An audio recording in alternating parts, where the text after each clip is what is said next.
Yes, reka tube kazi kandi twifurize kugubwa neza mwese mubanda natwe kuri KG Pro TV mwerekana rw'amakuru ndetse n'ibiganiro by'imikino biba bigezweho ni hano iwacu mu Rwanda, ni mu mupira w'u Rwanda, ni byinshi cyane biba bigezweho tubanyuriramo tukaza kuba tubabwira ngo bimeze bite, ese nukuye kuri ko makuru abariho kugenda atangazwa hano iwacu mu Rwanda. Umwanya nk'uyu tugiye kwinjira muri ekipe y'ingabo z'igihugu APR Football Club Armée Patriotique Rwandaise Football Club mu magambo arambuye.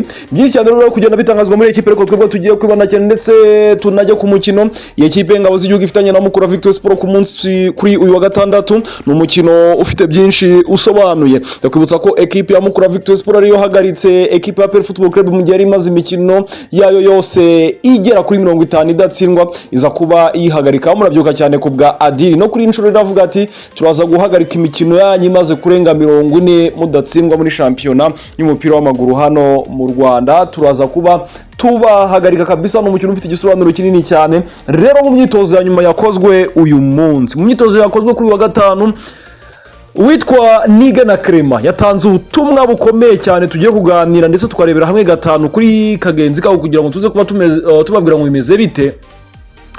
Aganira na APR TV hari ibyo yatangaje, ibi nibyo tugiye kuba tubavira imuzini muzingo muri amakuru yacu y'imikino ndetse tunababwira uko biteguye umukino wa Mukura Victory Sport. Tuze no kuri Rutahizamu Wumwarabu ushobora kuza muri APR Football Club, nawe hari amakuru tumufiteho. Icyo usabwa no kubana natwe ukanda subscribe kuri KG Pro TV kugira ngo ukomeze ubane natwe rwose. Niryo banga ryonyine ryo gukanda subscribe nge mugiye kubana muri aya makuru y'imikino. Ni sezerano verite nk'ibisanzwe kabisa. Hari ku itariki ya 13 z'ukwezi kwa 12 umwaka wa 2024 ekipe ya APR Football Club ekipe y'ingabo z'igihugu yakoze imyitozo nyuma yitegura umukino ufitanye na Mukura Victory Sport kuri wa gatandatu ku isaha 9 zuzuye kuri Kigali Pele Stadium. Umukino ufite igisobanuro aho rwose urebye nko mu nco 17 zimaze guhuza ama ekipe muri shampiyona wenda ufashe imikino yihuse na isefata imikino yihuse. Ekipe ya APR yatsinze mu Mukura inshuro 10, Mukura itsindamo APR inshuro 5, banganya inshuro zigira kuri Pito Mukura itsindamo APR inshuro zigira kuri 2, banganya inshuro 5. Byibuze mu bitego 30 byinjiye muri imikino 17 twafashe, byibuze yahuje ama ekipe muri shampiyona. Harimo ibitego 20, harimo ibitego 22 bya APR Football Club, ibindi 8 bisigaye birumvikana ko ari byo Mukura Victory Sport yatsinze. Ubwo no kuvuga ngo Mukura Victory Sport irusha APR Football Club irusha cyane niyo munyamahirwe yo gutsinda uyu mukino. APR niyo munyamahirwe kabisa wo gutsinda uyu mukino uteganyijwe cyangwa se ugomba kuba kuri wa gatandatu n'umukino umunsi wa 13 wa Rwanda Premier League. Rero ekipe ya APR Football Club yakoze imyitozo kuri wa 13 hari ku munsi wa gatanu mu masaha y'umugoroba nibwo imaze kugenda isoza imyitozo yo kabisa. Rero Niga na Crema yagize ngutya atanga ubutumwa bukomeye cyane mbere ko APR Football Club ikina na Mukura Victory Sport nyuma y'iyi myitozo kabisa. Niga na Crema rero dore bumwe mu butumwa yageneye abakunzi n'abafana ba APR Football Club mbere yo gucekirana na Mukura na MVC. Yagize ngutya aho yagaragaje ko intego ikiri ya yindi y'amanota 3 batitaye ku gukomera kuwo ari we wese bari buze guhangana. Ni nyuma y'imyitozo nyuma rero itegura uwo mukino yakozwe kuri uyu wa gatanu ku itariki ya 13 z'ukwezi kwa 12 aganira rero na APR Football Club TV. Nige na Crema yavuze ko abakinyi bameze neza n'akanyamuneza ngo ni kenshi nyuma yo gutsinda Kiyovu Sport.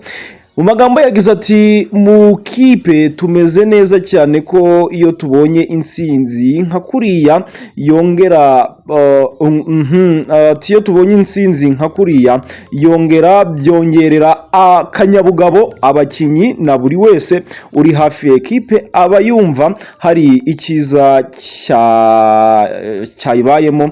Tumeze neza, umwuka ni mwiza. Yakomeje avuga ko batsinze ko batigeze birengagiza amateka ya APR Football Club na Mukura Victory Sport mu mikino iheruka byibuze mu mikino ngo iheruka kubahuza, aho yagize ati dusanzwe tubizi ko Mukura Victory Sport ijya igora APRFC, ariko ikiri mu mutwe nuko tugomba kubona amanota 3. Yasoje asaba abafana kuzana umusanzu wonyine ekipi basaba ari wo kuyishyigikira kugira ngo bashyire hamwe bashaka intsinzi. Yagize ati nkuko abafana bamaze iminsi babigaragaza, bakomeze babe hafi ya ekipe badushyigikire, biradufasha cyane iyo tubabona baje kudushyigikira ari benshi.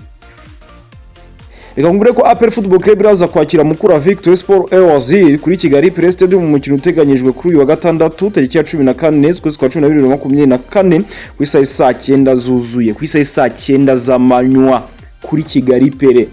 Muri APR Football Club barakubwira bati twebwe tugomba icyo dushaka ni 3 points n'amanota 3, twatsinda igitego kimwe, twatsinda difference y'ibitego 3. Icyo dushaka ni amanota 3, turashaka gutsinda Afahami ya Otifi n'abasorebe.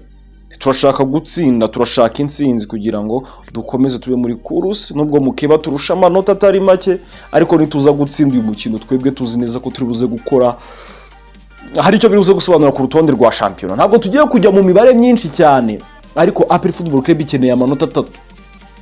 Umufana wari wese ahari arahamagarirwa kuza kureba uyu mukino, itike ni make.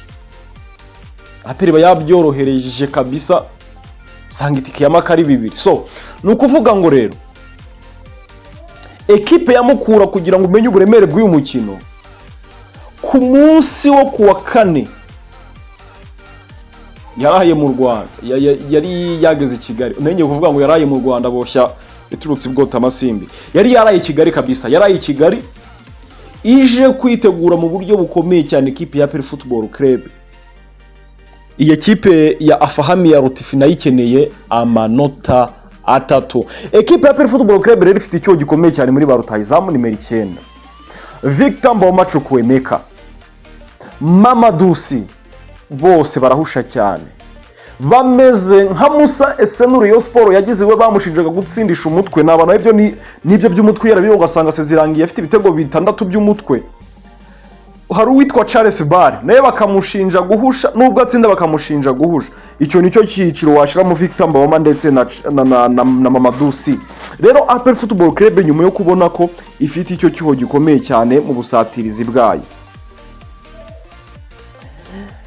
ikimara kumenya ko ifite icyo cyuho gikomeye, ngo yatangiye gutekereza kuri Rutahizamu bakomeye, harimo n'amazina akomeye cyane yo mu Barabu. Uribaza ngo iryo zina ni irihe? Suruse zacu cyangwa se amasoko yacu duhereza amakuru ntabwo yigeze atubwira izina rya nyaryo ry'uwo mukinyi, ariko biravugwa ko muri APR Football Club bagomba kuzana Rutahizamu uremereye cyane, ndetse bishoboka ko hagomba kuza Rutahizamu ugomba guturuka hariya muri Monde Arabe, hariya mu Barabu, hariya muri za Tunisia, muri za Maroc, muri za Egypte no muri Libya naho birashoboka. Ngariko ngo baraza kuzana Rutahizamu utaje kwicara, uje kurisha agatebe mu Madusi na Victor Mbaoma Chukwemeka. Mbaoma asigaje amezi 6, uyu nguyu ntabwo azongera amasezerano muri APR. Mamadusi asigaje imyaka 2 n'amezi 3, yasinye imyaka 3 muri APR. Aragenda akomeza bakurikiranamo ibintu bimeze neza cyane. Ni umukinnyi w'ikipe y'igihugu ya Mauritania, I think. So kuvuga atari ku rwego rwiza, ariko igihe bazaba bakorana babiri, umwe ari ku gitutu cyundi, ibintu bizagenda neza. Mbaoma simubara kuko asigaje amezi 6, kandi amezi 6 imikino azakinamo ni mbarwa, asigaje imikino 17 nguryo. Simpamya ko imikino azabanzamo zirenze nk'eshatu byibuze, nabwo hatawemerera ngo Mamadusi avunike cyangwa se Rutahizamu wundi ushobora kuzaza muri returu. Mbona Mbaoma rwose agatebe ahise agafata bihoraho kabisa, kuko nawe arahusha cyane mu buryo bugaragara. Ni gutyo bimeze muri ekipe ya APR Football Club. Ubuyobozi ntibwicaye, uriho burashyigikira ekipe ya APR Football Club umunsi ku wundi. Abajya kuri stade murababona umunsi kuri buri mukino. Ubuyobozi buhabaye burangajwe imbere na Brigadier General de Rusanganwa, chairman w'iyi ekipe. Muri APR Football Club baraza kubamo impinduka. So ni gutyo bimeze muri ekipe y'ingabo z'igihugu. Gahunda ni kuri wa gatandatu ku isaha saa 9 tuze kuhahurira turebe akamaci karyoshye kameze neza cyane. Ni imyitozo yakozwe umutoza Darikonovic nk'ibisanzwe atoza abakinnyi be kurangiriza mu izamu byanze bikunze ibyo bakora byose igisubizo kikarangirira gushyira mu izamu. Ni ibyo ngibyo nk'uko biteganyijwe nta gihindutse. Umukino ni ku isaha saa 9 nyimwe abanye n'isezerano Verite na hiyi ni KG Pro TV. Mukomeze mugira ibihe byiza turabashimiye cyane.